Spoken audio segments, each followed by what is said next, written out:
Now we're a week away from Wembley. We're talking about Wigan in a moment, and obviously we've alluded to the fact that Warrington and Wigan, what kind of teams they're going to put out this week.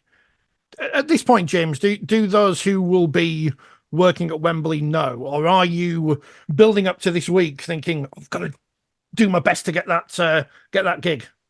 No, they won't know. They'll find out probably either Monday afternoon or just probably more likely Tuesday.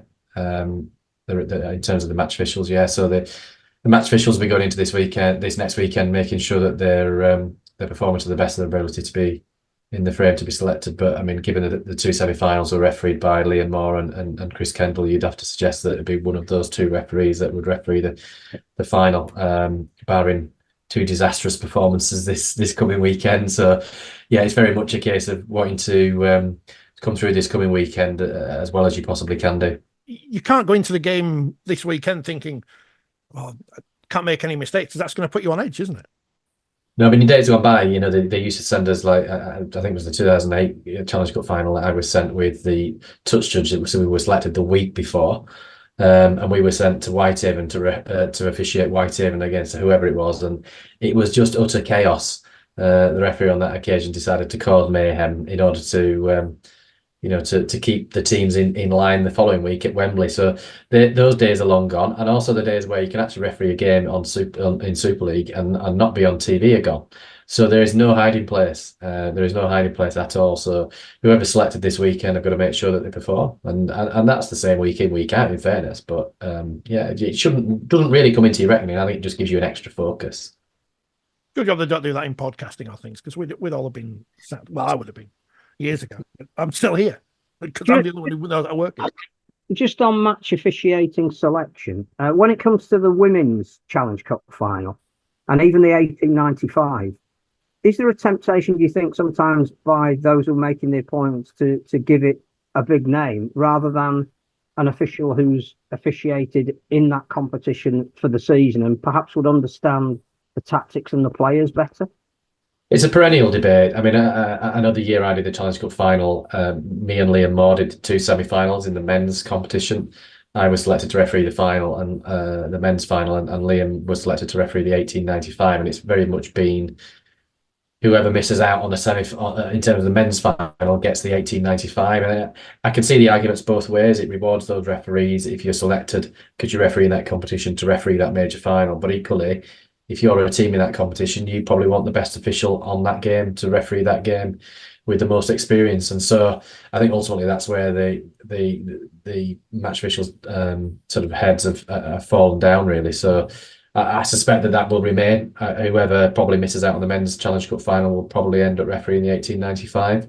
As for the women's, that's been slightly different. It's probably, I don't know who did it last year. I think it's been a full-time referee, but somebody of lesser experience. So it may have been James Vella or Liam Rush that sort of refereed last year and maybe the year before. But they've now both refereed in Super League now a number of times. So I don't know who will referee that game. It could be somebody featuring, that we've not, with a less familiar name. It gives them an experience. I mean, having said that, for all the games I did, I never actually refereed at Wembley. I touch judged a number of times at Wembley, but never actually refereed a game there.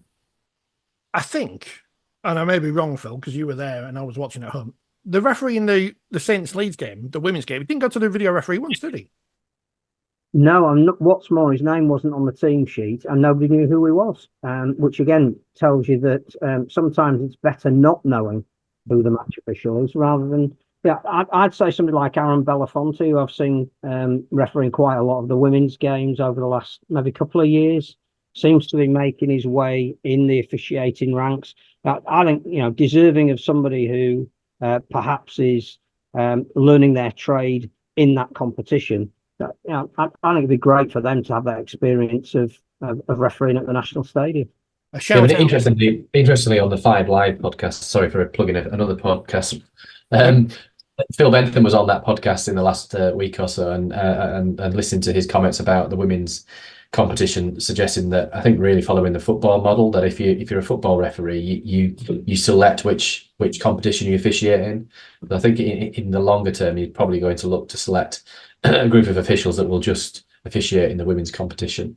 But for now, I don't think we're in that luxurious position where you've got lots of officials to be able to divide them. Luke Bland, the referee on Friday. I think Marcus Griffiths was the video referee, so had a very easy afternoon. Just put his feet up, have a cup of tea. I don't know what they do with it. Giving half his feedback if he's not asked to do anything. Yeah. Sometimes it works, but it works both ways, and some days you're called into action constantly, and other days it's a nice easy one. But you always wish for it to be a quiet one.